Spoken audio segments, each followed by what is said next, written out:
Hello everyone, in this video we'll see dissection of front of arm. For that we need to cut open the skin of front of arm beyond the axilla like this, and we need to make flaps like this to expose the front of arm. What you can see is superficial fascia containing fat plus some veins and cutaneous nerves, particularly cephalic vein, basilic vein, medial cutaneous nerve of forearm and lateral cutaneous nerve of forearm.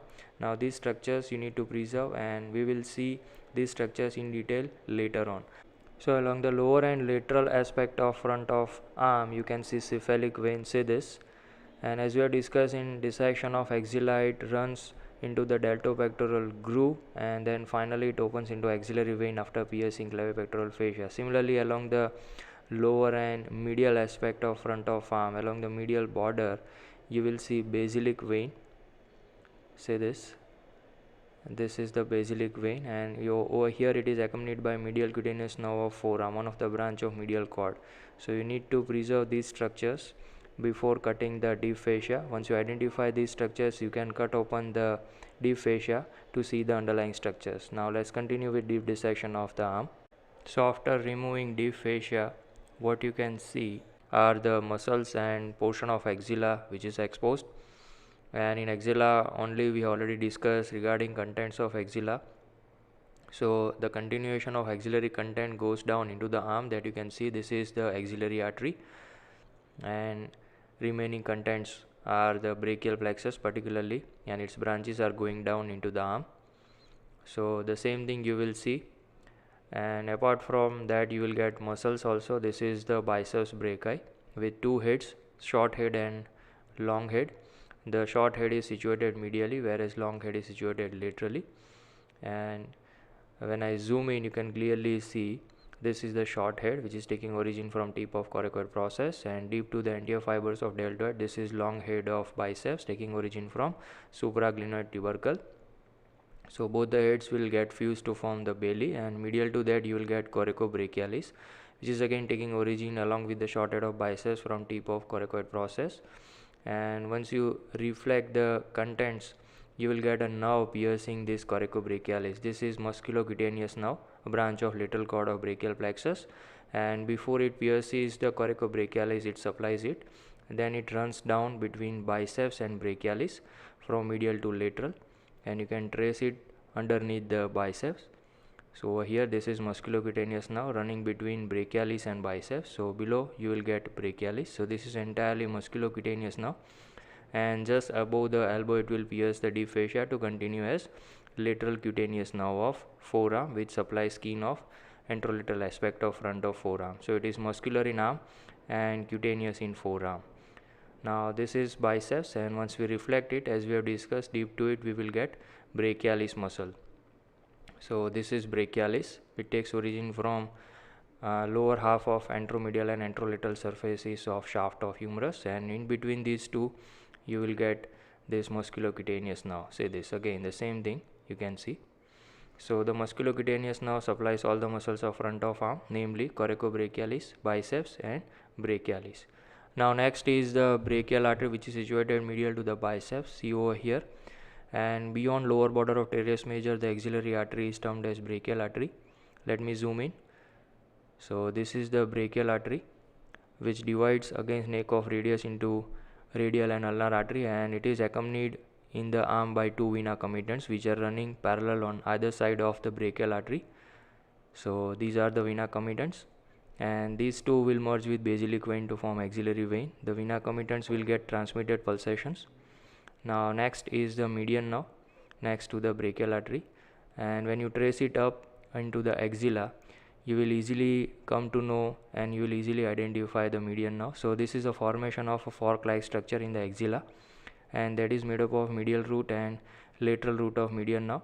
The medial root is a branch of medial cord, lateral root is a branch of lateral cord, and these two will get fused to form median nerve. Its root value is C5 to T1, as we have discussed in dissection of axilla. Initially median nerve runs lateral to the brachial artery, and then it changes its position to assume medial position in front of elbow. So in cubital fossa as a content, we will get median nerve medial to the brachial artery. Say this. So this is how the position of median nerve changes. Now next is ulnar nerve, situated medial to the median nerve. So you can trace it again from axilla. It's bit thinner than the median nerve. It's again a branch of medial cord of brachial plexus that we have seen in dissection of axilla. So this is ulnar nerve, and the peculiarity of it is in the arm it pierces medial intermuscular septum to enter into the posterior compartment of the arm. So over here just above the elbow you can clearly see it enters into the posterior compartment of the arm.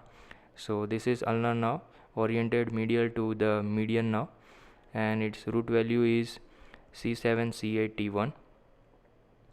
Now next is radial nerve, which is situated lateral to the biceps brachii. So over here just above the elbow you will have to search for the radial nerve.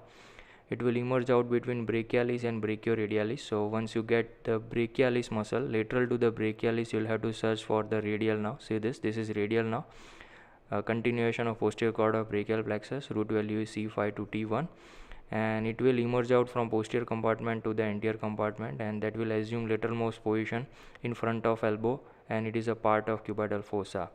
So laterally you will get radial nerve. Now let's see other nerves found in dissection of front of arm. So these are medial cord branches in axilla, and we have already discussed median nerve and ulnar nerve. So remaining nerves which you can trace down is the medial cutaneous nerve of arm, and this is medial cutaneous nerve of forearm.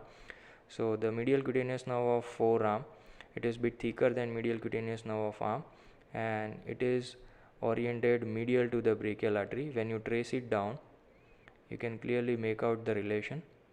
So this is medial cutaneous nerve of forearm, and down you can see it is medial to the brachial artery, and midway in the arm it pierces deep fascia and it becomes superficial. It is accompanied by basilic vein. So when you found the basilic vein, along with basilic vein in superficial fascia you will get this nerve. See over here the relation between medial cutaneous nerve of forearm and basilic vein. These two are running together in superficial fascia, and this medial cutaneous nerve of forearm will carry sensations from anteromedial aspect of skin of the forearm. Now along the lower and lateral part of front of arm in superficial fascia you will get cephalic vein. See this is cephalic vein. You can trace it up along the deltopectoral groove. Now this is the deltopectoral groove that already we have discussed in dissection of axilla. It is between anterior fibers of deltoid and clavicular fibers of pectoralis major, and then it pierces the clavipectoral fascia to enter into vein. See over here, along with other structures it pierces the clavipectoral fascia. So this is cephalic vein bypassing axillary sheath and straight away opening into the axillary vein. Similarly in lower and medial part you will get basilic vein. See over here, and as we have discussed that is accompanied by medial cutaneous nerve of forearm. So these two can see over here, and along with the vena committens of brachial artery these three structures unite to form axillary vein. See this is basilic vein, and it is accompanied by medial cutaneous nerve of forearm. So this is regarding dissection of front of arm. Now there are certain relevant viva questions like identify a particular nerve in front of arm. So generally you will get a completely dissected upper limb in viva. So what you can do is you can trace that particular nerve in axilla or down into the forearm, and that will give you a hint to identify that particular nerve. Next you can be asked to spot or to identify brachial artery. You can be asked to enumerate branches of brachial artery or to enumerate the arteries forming anastomosis around elbow. Similarly you can be asked to enumerate the structures piercing medial and lateral intermuscular septa, or most importantly you can be asked to enumerate morphological changes taking place at the level of insertion of coracobrachialis. Similarly all three muscles can be asked regarding their attachments, nerve supply actions, and more importantly you can be asked regarding course and relationship of the musculocutaneous. So these are certain topics you need to be prepared before appearing into viva. Hope you understood well. Thanks for watching.